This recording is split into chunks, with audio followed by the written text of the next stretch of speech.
Amen.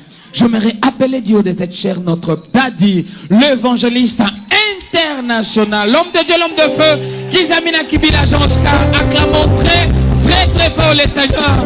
Tes acclamations montrent réellement que Dieu est avec toi et tu vas recevoir ce soir quelque chose de la part du Seigneur.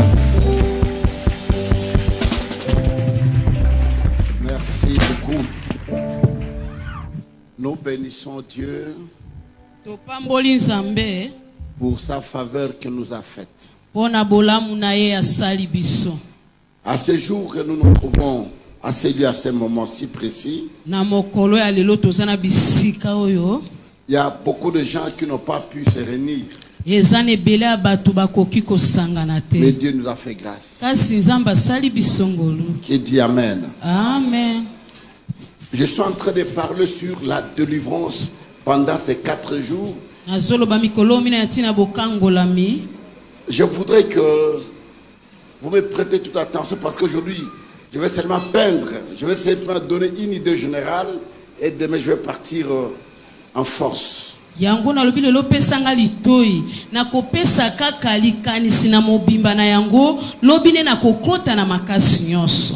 Nous pourrons lire Apocalypse. Apocalypse chapitre 12. Le verset 12. On peut nous lire ça rapidement.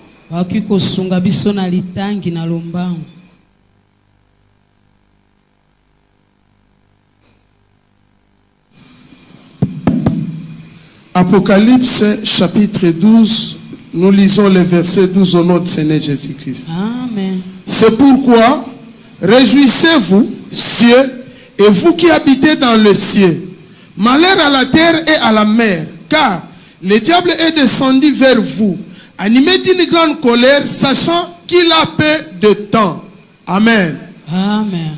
Il est descendu vers vous, car il est animé d'une grande colère. Je vous prie de vous asseoir, si on peut arranger mon micro.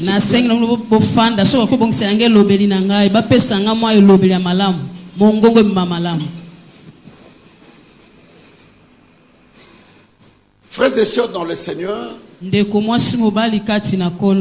Dieu a créé des choses visibles et invisibles. Dans les choses visibles, c'est que nous voyons sur cette terre des hommes. Ce qu'on peut toucher, ce qu'on peut palper, ce qu'on peut voir.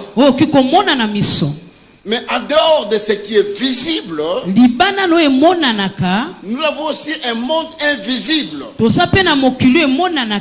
Et dans le monde invisible, il y a aussi des gens qui dirigent le monde invisible.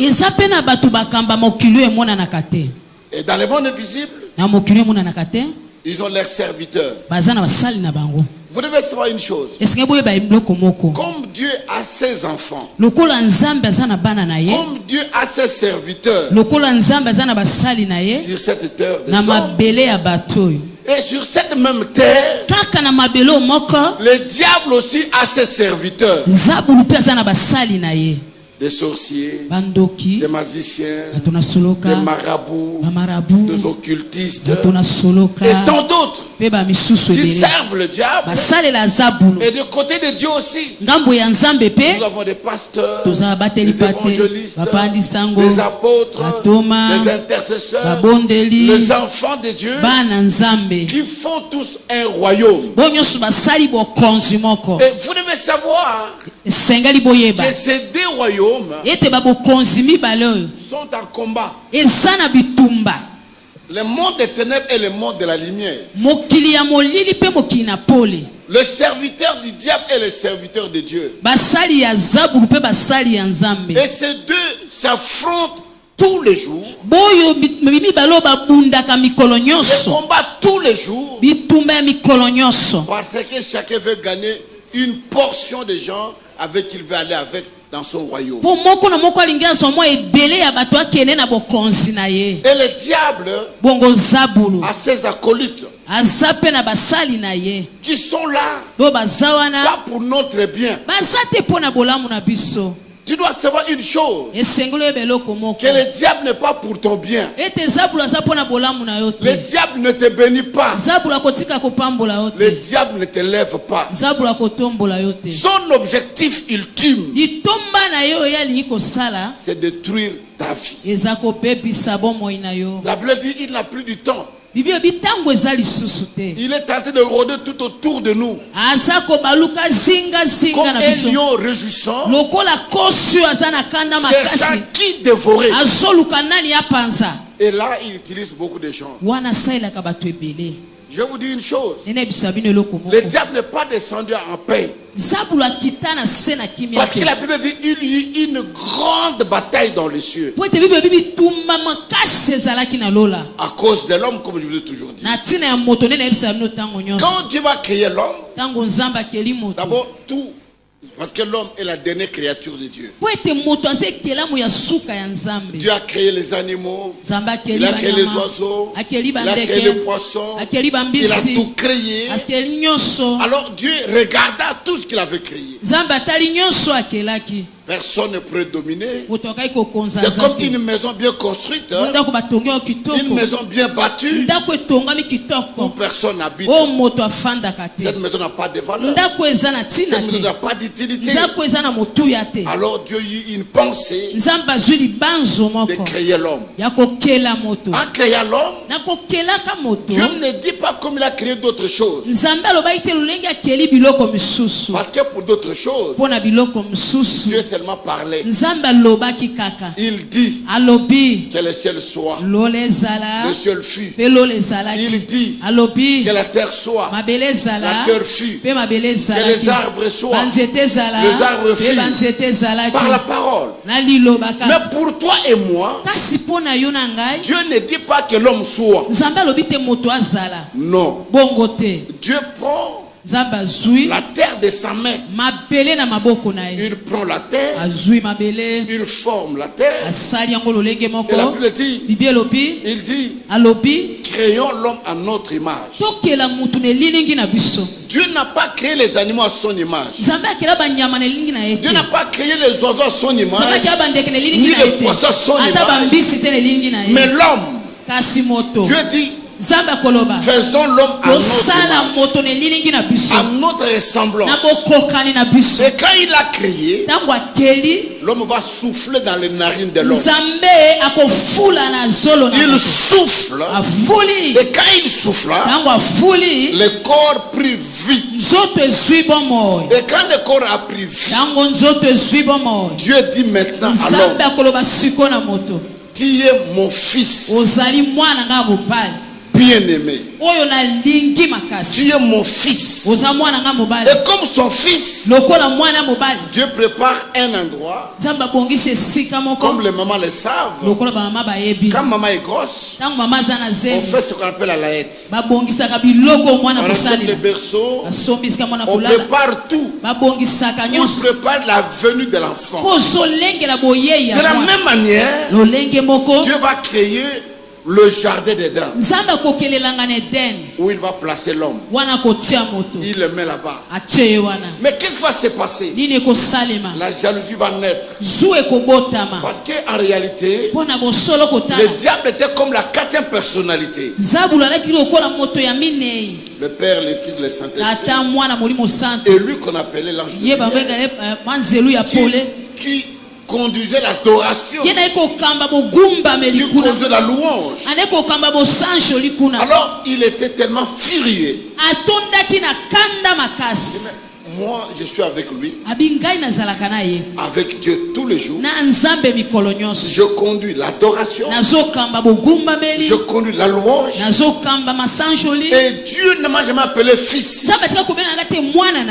Je suis qu'un simple serviteur. Il n'a jamais appelé fils. Et il ne m'a jamais donné une partie du royaume là où je dois régner aussi. Mais l'homme qu'on crée de la poussière de la terre, lui fait un royaume. Il lui donne la domination. Il lui donne le pouvoir. Non, non, non, non. Comme il en est le cas, moi je quitte auprès de lui. Je monte aussi. Je vais créer mon royaume où on va aussi m'adorer. Alors il chercha à monter. Mais la Bible dit personne ne peut monter au-dessus de Dieu. Aucune personne, aucun ange, aucun archange ne peut monter au-dessus de Dieu. Mais quand il cherchait à monter, la Bible dit il y eut une grande bataille. Parce que le diable, il avait aussi ses acolytes. Il avait aussi les siens. Et j'ai toujours enseigné une chose. Aujourd'hui, que vous le voudrez ou pas, même un fou, il y a des gens qui vont le suivre. Il y a des gens qui vont l'écouter. Il y a des gens qui vont l'entendre. D'une manière ou d'une autre. Même si l'enfant a mal agi dans la maison, vous tapez l'enfant. Il y a des gens qui vont dire malgré ma benaye, les gens battu pour côté là. Là, vous devez savoir ça. Et le diable cherchait à monter. Il y a eu des anges aussi qui voulaient partir avec lui. Et il y a eu une grande bataille.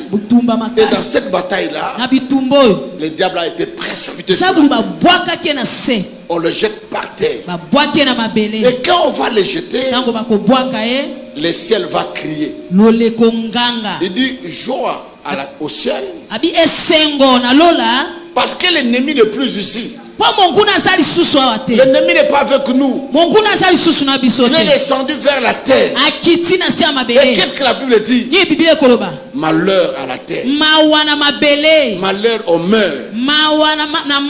Parce que le diable, il est descendu vers elle avec toute colère. Et cette colère-là, le diable décide à détruire l'homme.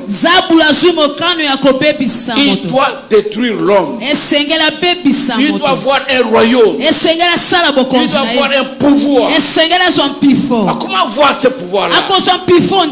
Il cherche par ruse comment il va prendre l'homme. Il va le tromper, tomber dans le péché, et il va récupérer ses pouvoirs. Maintenant le royaume lui appartient. Le royaume que Dieu a donné à l'homme. Parce que Dieu a dit à l'homme, tu vas dominer, tu vas assujettir. Ce pouvoir n'est plus entre ses mains. Le diable prend le pouvoir. C'est lui qui domine. Voilà pourquoi Satan, quand il se rencontre avec Jésus, il l'amène sur une haute montagne. Il le fait voir le monde entier.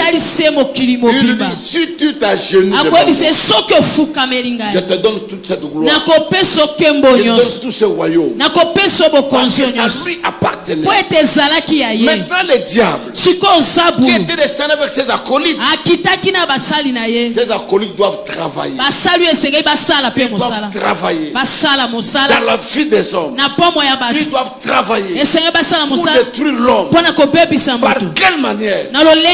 Il va ouvrir beaucoup de portes. L'occultisme, la magie, la sorcellerie, la coutume, le fétichisme et tant d'autres choses que nous voyons. Le diable amène toutes ces choses-là. Frères et sœurs dans le Seigneur, laisse-moi te dire, là où tu es à combat perpétuel. Le diable te combat tous les jours. À chaque seconde, à chaque minute.